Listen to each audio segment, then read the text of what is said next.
Good evening, ladies and gentlemen, and welcome to another episode of The Package Tourist, hosted by yours truly, the Package Tourist and the Magical Mystery Tour called Life, Matthew DiBiase. Tonight's guest is fiction author Dr. Douglas P. Lyle.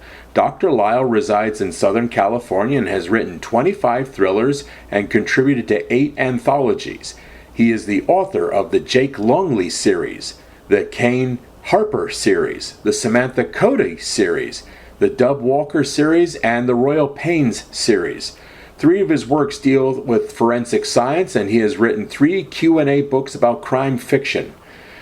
Dr. Douglas Lyle won the Macavity Award in 2005 and the Benjamin Franklin Silver Award in 2013, while earning 8 nominations for his literary works. Tonight, we will be paying tribute to his writing career. Doug, welcome to the show. It's a great honor and privilege to have you here. I like this. Let's begin at the beginning. Where were you born and raised? I was born in Huntsville, Alabama. Ooh, okay. And where did you go to college? I went to the University of Alabama, of course. Roll Tide. Oh yeah, well, Roll Tide. Yeah. Now, was that also did your medical school there? Did you also go there for medical school? Yeah, I did my medical school and my internship at University of Alabama in Birmingham. I did my residency in internal medicine at the University of Texas in Houston, and then I did cardiology at Texas Heart Institute in Houston. Okay, Doug, what led you to become a cardiologist? Well, when I was a kid, probably 10 years old, my dad and I watched a documentary on the first blue baby surgery. And we were sitting there, that's cyanotic congenital heart disease, I know now, but it was blue baby surgery. And so I looked at that and I said, that's something I'd like to do. And Dad said, well, that'd be a good thing to do. And that's all he ever said about it. But I not only knew that I wanted to go to medical school, I knew I wanted to deal with hearts from the time I was a kid. And I never wavered from that. All the way through my medical training, I knew exactly where I was going. Okay. Now, were you a surgeon, Dr. Lyle? No, cardiologist. Okay. So that's the medical aspect. We did things like pacemakers and stents and angioplasties and all that stuff, but not surgery. That's pretty boring. Okay. Are you still a cardiologist, or have you retired, Doug? I retired a little over a year ago. Okay. Oh, out of curiosity, when you went to Alabama, what year did you graduate as an undergrad? I'm kind of curious. 68. Ooh, okay, okay. Same year Kenny Saver graduated. That's right. Yeah. I was just wondering if you were there. Those great teams and all that. I was just kind of curious. Yeah. That was the Bear Bryant era, yes. Oh, yeah. I mean, the earlier, 64, 65, 66, yep. 61, great teams, magnificent teams. Yeah. Yeah, exactly. Yeah. Now, Doug, with your novels, how autobiographical are your novels? A little bit, I guess. If you look at Jake and you look at Dub Walker, there's a lot of me in there, but I think most writers, that's true. When you create a character out of whole cloth, you have to put a little bit of yourself in there. But then they're also very different, especially Jake, because Jake's a type B slacker. He's got zero ambition. How about people like friends, relatives, family members? And did you draw from them to add to your characters in any way, Doug? I think, as with most writers, everybody you meet in life, you take a little something away. Friends growing up, family members, cousins, out of gazillion cousins. And then in the medical practice, you meet tens of thousands of people under their most stressful situations, so the best and the worst comes out. So I think you learn a lot about people doing that. So when it comes time to creating characters, not that they're on any specific person, but I think all of that stuff together allows you to kind of create people that have a lot of personality and a lot of differences in who they are and how they think and what they do and how they walk and talk and all that. So it's kind of a little bit of everything, but not specifically. I don't try to create characters out of people I know. Okay. Now, Doug, please tell our audience about your latest release, Unbalanced, the 7th book in your Jake Longley series. Yeah, Jake is a slacker. His dad's a no-nonsense PI, ex-Black Ops type Marine guy. Ooh. And Jake is the exact opposite. All he wants to do is run his bar and hang out on the beach and chase bikinis. He has, he hates to get involved and raise business. But this book opens with him being asked to go pick up he and his girlfriend Nicole, to go pick up some papers for his buddy Pancake, who works for Ray. And of course, they stumble on a dead body. And most of the stories start that way with Jake being drug into a situation that he absolutely does not want to have anything to do with, but he always gets entangled in it. So, and then they're very humorous thrillers. So, and Jake has an odd take on life, and he finds humor everywhere. So is that like a common theme with your previous 6 books on Jake Longley? He's always sucked into a situation and he has to kind of extricate himself out? Okay. Exactly. So you say Jake is a slacker. Okay, where is his background? Is his setting is the South? Where does he live? Yeah. Where does Jake live? Yeah, he grew up in the Gulf Shores area of Alabama, down on the Redneck Riviera on the coast down there. Yeah. And he played Major League Baseball. He was a very good athlete, and he was a pitcher for the Texas Rangers. Mm. And then when his career was over with, he had a bunch of money, but he didn't really want to do anything. So he bought this bar called Captain Rocky's from old Rocky, and then he's been running that bar ever since. And, of course, he actually hired a girl named Carla, and she actually runs it. Jake just hangs out, and as he says, he's the face man. Carla runs the business. Now, does Jake and this Carla, is she like a regular sidekick in your 7 Jake Longley novels? Are there any other common characters in your Jake Longley series, like a girlfriend, sidekick? Yeah, it really revolves around 4 characters. Carla's just an employee there, and the thing about Jake is all the people in his life give him grief about everything. Oh. Because he doesn't want to do anything. So I told you about his father. Well, he's got this girlfriend named Nicole, who is a beautiful blonde, but smart, clever, much smarter than Jake. And they have that dynamic where she's always, pimping him about stuff. She's always twisting it, and yet they have this relationship. And then his sidekick is a guy he grew up with. His name's Pancake. And Pancake's about 6'5" and 280 pounds. Got the name from pancake blocks when he played football at Alabama. But Pancake is insanely smart, very computer literate, and, can run through a wall. And Pancake always picks on Jake all the time, too. And so they have that dynamic. There's a lot of that back and forth stuff that goes on among people that are close to each other. So those are the 4 main characters that every story revolves around. If they ever made a movie or a TV show about Jake Longley, could you name an actor who could play him? Yeah, Timothy Oliphant. Okay. All right. I think he could play most of my male protagonists. I love Oliphant. He's a great actor, and he's got that laid-back, laconic kind of thing. And he would be perfect for Jake. Okay. Let's move on now. Let's discuss your Cain Harper series. Who are Bobby Cain and Harper McCoy? Wow, that's a convoluted tale. But basically, Bobby was scooped up was abandoned in a bus station in Houston, Texas, and was scooped up by this gypsy family. Not, Roma gypsies, but what they call Irish travelers that roamed around the South. I used to see them when I was a kid.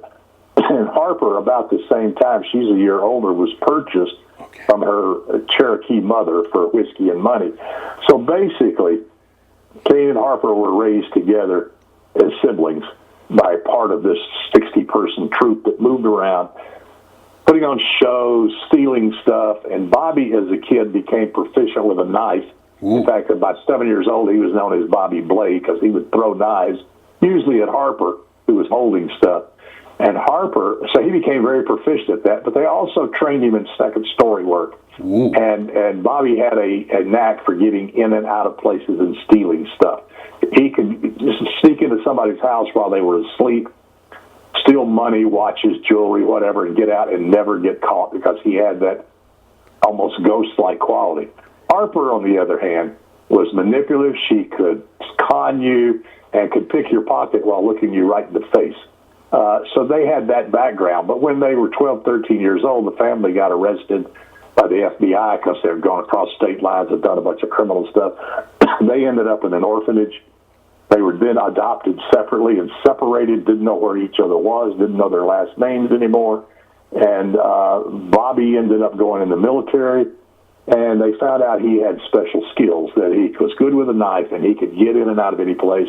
They sent him to Ranger School. He went with the SEALs and the Delta Force and all this to special training, and then he was sent to the Middle East as appointed a spear guy who could, if you had a guy that was making bombs in a building that was well guarded, Bobby could get in and get out in the middle of the night, kill the guy, and disappear into the dark, and no one would ever know he was there till later. Harper ended up going to Naval Intelligence, becoming CIA operative. She ran Black Ops. There was a case she was running in Afghanistan, and Bobby got inserted at the last minute of the mission morphed, and they saw each other again for the first time in 15 years. And then they left the military and started a fixer. They're fixers. You want something fixed, they'll fix it, whatever means are necessary. Almost sounds like a miniature A-team. Instead of foursome, it's a twosome. Yeah, you got a problem? Much fun to write. Yeah. They are so much fun to write. Okay. Now, you said Oliphant could also play Bobby Cain. Who could play Harper McCoy, the girl? Who would play the girl? I don't know. I don't know too many contemporary actors. I don't watch, contemporary movies. They're mostly worthless. But I would say a young Angie Harmon, somebody like that would be great. Okay. Oh, is she blonde or brunette, Harper? She's a brunette. She's got the Cherokee blood. That's right. Dark hair, dark eyes, and very smart. Any Cherokee heritage in your family, Doug? My dad always said that, there was a little bit on his side of the family, but, I never figured it out. We never really looked into it because, I don't care. But yeah, I would love to have a little Cherokee blood. Yeah. Don't laugh. My mama, her ancestors came from like western North Carolina, which is very close to the eastern band there. There was always a legend, that there was some Cherokee in my mama's blood and all that. Yeah. The big Cherokee territory there before the Trail of Tears, for sure. Yep. Okay. We now let's talk about Samantha Cody. Sam, I love Sam. Really the first, not the first, but the first novel I published was a Sam book called Devil's Playground. Ooh. All of Sam's stories have a little bit of woo-woo in them. Like there's a little bit of metaphysical. You're not sure it's real or not. Ooh. And but Sam is a cop in a small town called Mercer's Corner, which is actually out in the high California desert where old Route 66 and I-40 split off each other. Ooh. There's a little town called Amboy there. Mercer's Corner is not anything like Amboy, which is nothing. But it's a little small town there, and she's a cop there. But she's also a professional boxer, a wannabe, and so she's fighting all the time. And Sam is snarky and in your face and doesn't, suffer fools well. Strawberry blonde, 5'9", fit, and can knock you out with either hand. Ooh, wow. Okay. Now, you say there's a little bit of paranormal there. Is that always the theme in the Samantha Cody books, an element of the paranormal? In all of those books, there's a hint that there could be some paranormal things at work. Though it could also, you say, no, it's real. But you say, yeah, but there's this little edge of things that may be a little paranormal. Yeah. I mean, if you're out there in the California desert, there's always like a bit of weirdness out there, when you think about it. Yeah, it's always that borderline there, especially in California, especially there. And it's not an area for the faint of heart. That's tough territory, man. Oh, I know. I've been to California twice in my lifetime. It's just it's an acquired taste, my friend. No criticism, but just I'm glad I live on the East Coast. Yeah, well, I'm from Alabama, so. Yeah. Wow. I mean, I'll talk about a great distance, my dear friend. Yeah.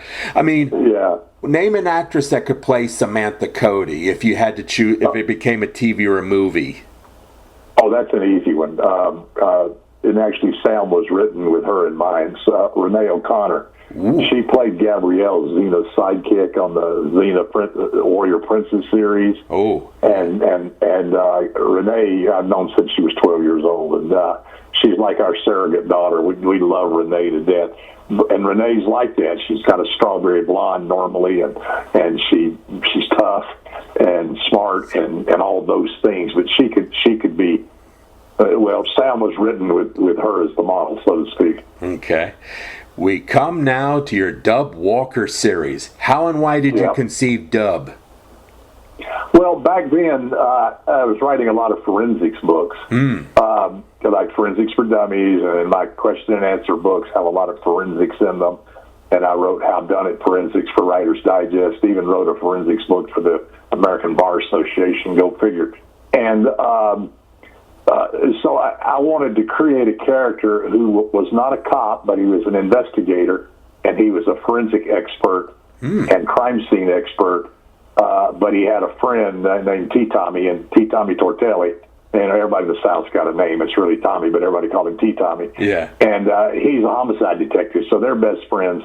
And so Dub gets into all the investigations that T. Tommy's doing. So he brings his forensic expertise to that. It's interesting, the name Dub, I went to school with a guy named Dub, and he was Little Dub, and his dad was a Big Dub.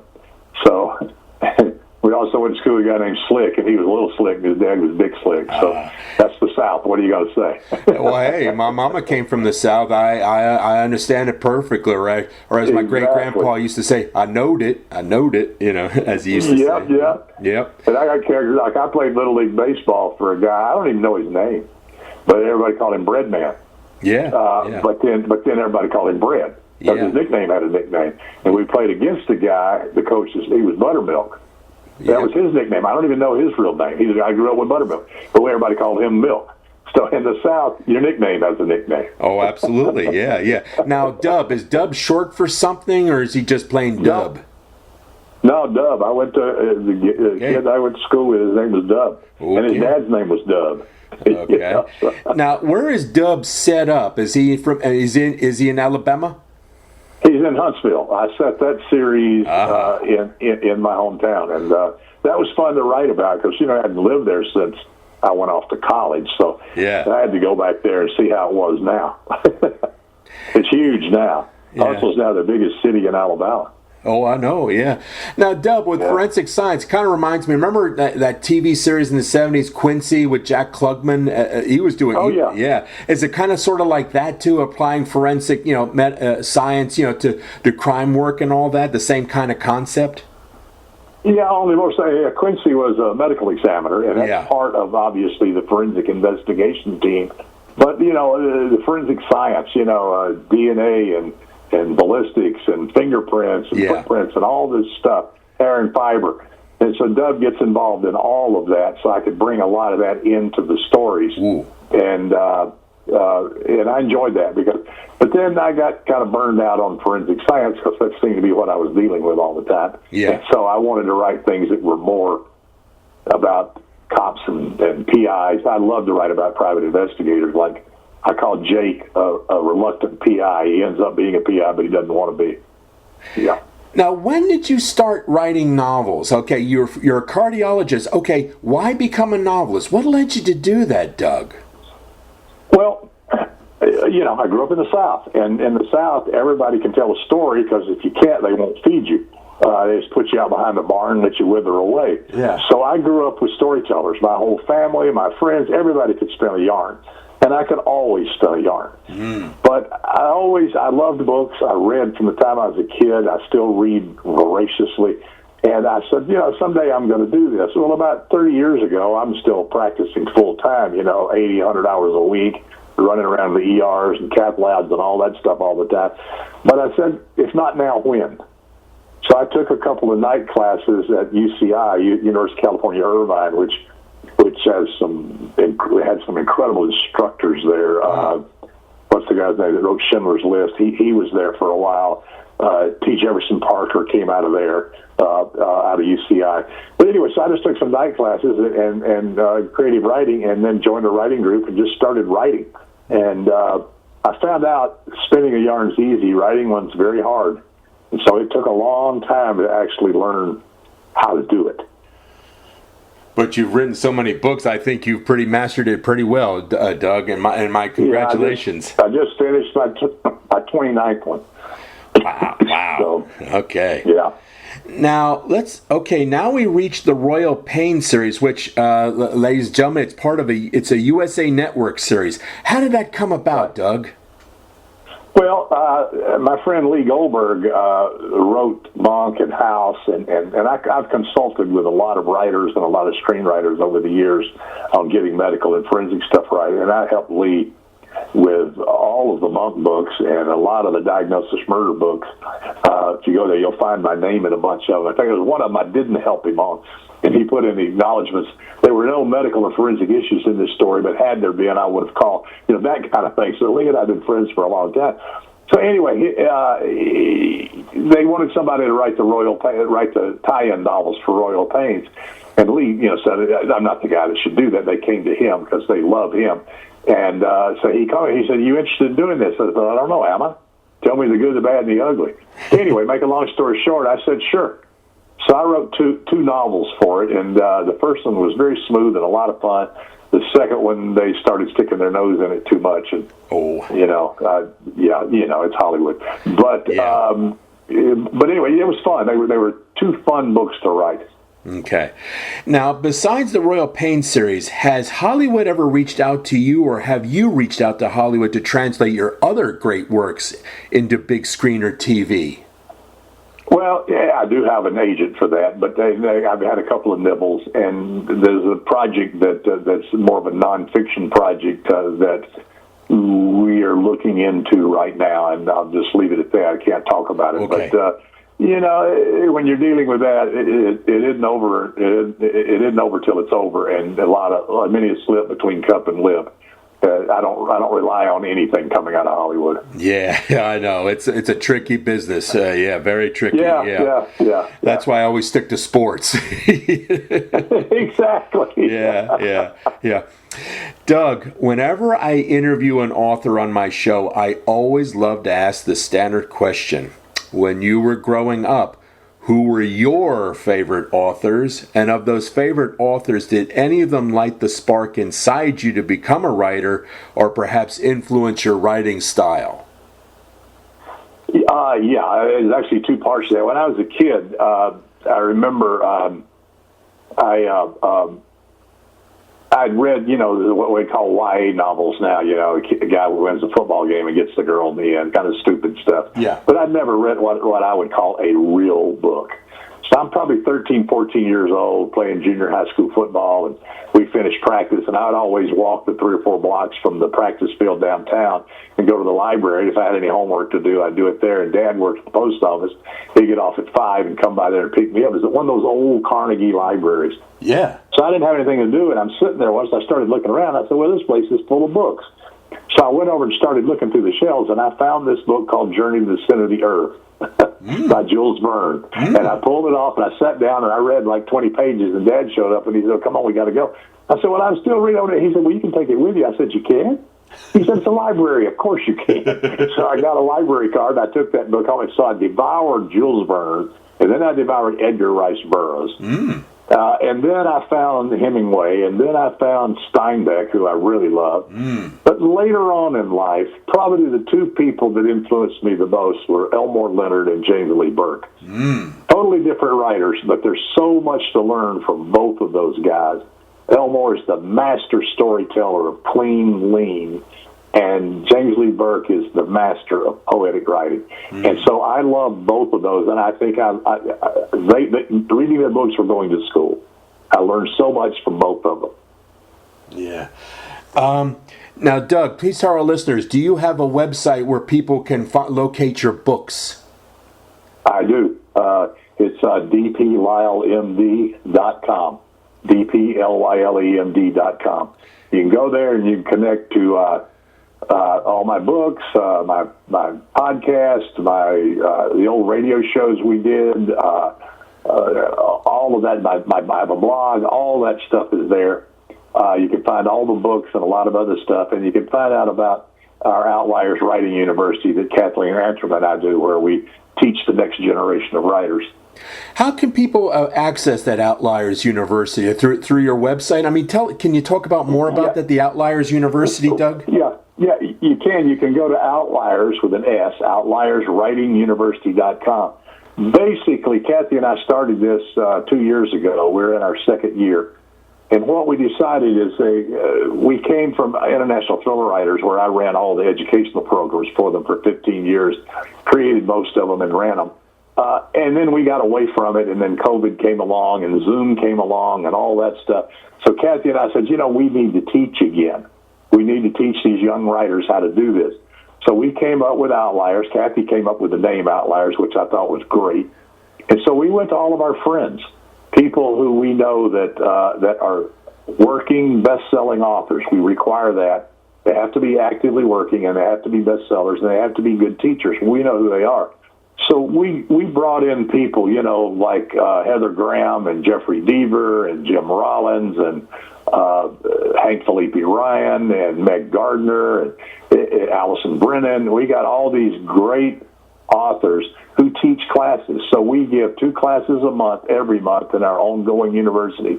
Wow. So people can subscribe to it, and they can get 2 classes a month every month with we're populated all the way through 2026 for classes. Wow. And we got some other really big stuff that we're getting ready to do with that that's just in the development stage. But it's all about teaching. It's all about bringing along the next generation. That's beautiful. Now, you mentioned the name Kathy. Is that your wife? No. Kathy's she's my literary wife. Let's put it that way. She lives in Denver, but Kathy and I met, good Lord, 30 years ago at the old Maui Writers Conference. It just became great friends, travel together. Nan and I went with her and Jeff all the time, travel all over the world. But we just been friends ever since. And so, she ran International Thriller Writers, was president there for a number of years, and the Thriller Fest conference, she did all that stuff. So we really got ingrained in each other's worlds through ITW.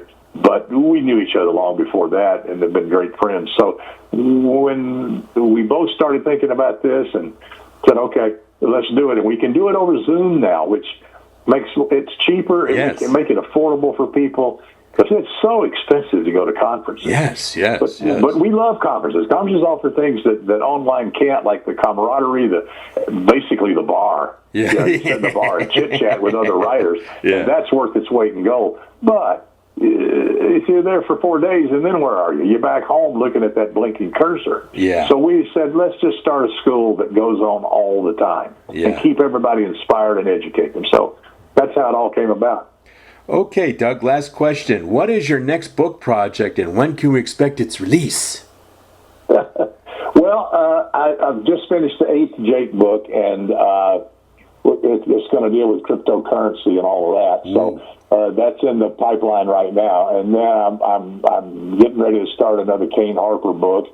And I've also started a historical novel that's going to be set in Virginia during the Civil War, and it's about this guy and his slave buddy. A lot of the Southern guys, when they went off to war, they would send a man with them, so to speak, to take care of them and help them, and that happened a lot. And so the story is they're looking. Stonewall Jackson has said he worked as a medic for Stonewall Jackson, and he sent him down to Virginia to find John Mosby, the Gray Ghost. Ooh. And so they're hooking up with John Mosby, and they'll go on raids with him and all of that. So it's basically a more literary-ish, but not really. But it's a World War II story, and I'm a Civil War story. And I've never really written historical. I've written a couple of short stories that took place 75 years ago, but I haven't really gotten historical. So it's kind of interesting, and I'm having fun with it. So I got those 2 books working now. Out of curiosity, Doug, have you ever traced your ancestors to the Civil War? Because I have I have Confederates in my blood. North Carolina infantry, they fought for General Lee, and one of them fought for Stonewall Jackson. His great moment was at A.P. Hill's Light Division at Antietam. Can you trace your people? Yeah. Yeah, and we had people on both sides, like a lot of people did. My mom's family is mainly from Tennessee, around the Winchester area. And so they had some that fought for the North, some were not secessionists, and some were. Yeah. And so it was a little bit of both. But my two favorite people in that whole war, of course, were Stonewall Jackson and John Mosby. I mean, Mosby, the Gray Ghost, was a character. I'm reading a book right now, a historical book about him right now. The things that this guy did were unbelievable. Yeah. I mean, they had the Jenny soldiers that they put together in the North just to track him down. Yeah. They were the mercenaries, also, so to speak, and they couldn't catch him. They never caught him ever. Yeah. They tried and tried and tried, and when the war was over, Mosby wouldn't quit. Yeah. And several months later, he finally decided, okay, it's over with, and went and turned himself in. Yeah, I mean, you go up Northern Virginia in and around Warrenton area. That is Mosby's Confederacy on Route 29. That was called Mosby's, between the Rappahannock and the Potomac. Yeah. And he ruled that area, and of course, the population protected it. Yeah. I mean, when they sent Sheridan, farms and all that. Yeah. I mean, 64. Basically, Sheridan had to devastate the entire valley just to keep him at Mosby at bay and all that. Yeah.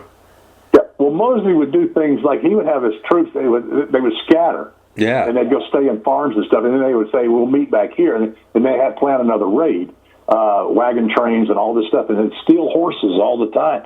But they would tie everything down, so that there was no jangling. And they would sometimes even put burlap on the horses if they were in hardtack, so it would soften the blow. And that you read letters about people saying Mosby went by last night; they could hear the soft thuds of the horses' hooves. And so then he said the best time to attack, which interesting, Sam Houston said too during the Mexican War, the Texas Independence War, if you will. Yeah. He said 3 o'clock in the morning. Yeah. And so they would get a bunch of horses and run the horses through the camp to create chaos, and then Mosby's people would come in, shoot up a bunch of people, capture some people, and run away with 100 horses. And he did this over, and he even captured a general in the middle of a city controlled by the Union. Went in there, it took him right out. The guy said, "Have you found Mosby?" And Mosby said, "No, he has found you." And they captured this general and took him away. Yeah, don't laugh. One of my younger brother of my great grandpa John Pinckney Heather, he was in Jeb Stuart's cavalry. He was at Brandy's Station. Yeah. And Mosby scouted for Jeb Stuart. His unit was actually, when it became official finally, was under Jeb Stuart. Yep. Doug, well, let me know when that comes out. I'd love to have you on the show because I'm a Civil War nut. I've been to all the major battlefields, so I would love to talk about that, okay? Well, there's a great story about somebody, the Union captured 6 of Mosby's men, and they hung them. Yeah. And so Mosby said, "You don't do that." So he went and captured 6 of theirs. He only hung 2 of them and let the others go and said, "You go back and tell them, you hang my guys, I'm going to hang your guys." Well, the guy that did the hanging was Little Bighorn.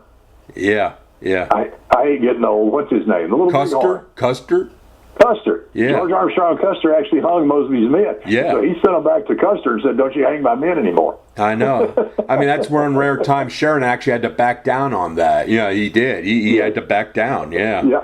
Exactly. Because the rule of thumb is if you're a guerrillas, you were to be lynched right then and there. Exactly. Yeah. But they never caught him. They tried every way they could. So much manpower, so much angst. Yeah. They chased this guy all over Northern Virginia and never, ever could catch up to it. Yep. Shot him a few times. He got over it and went on. I mean, that's the thing about the Civil War. You could write forever and ever and ever and ever, about it. There's no end to it, No end. No. Yep. Doug, I wish you all the best. And let me know when those books come out. I want you on my show again. You're always welcome, Doug. Oh, I'd love to. Anytime you let me know, and we'll chit-chat about anything. Okay. What I don't know, I make up. Okay. And let me know when this goes live, and I'll blast it out everywhere. Well, I'm in a few minutes. As soon as I hang up here, I'm going to put it up there. So very, very soon. Okay, give me a few minutes. Okay. All right, just send me the link, and I'll spread the word. You got it. Thank you. All right. Thank Bye-bye. you, my friend. Yep. Bye-bye. Stay tuned, ladies and gentlemen, for next week's show, where I'll be interviewing sports author Dirk McKnight. Thank you and good night.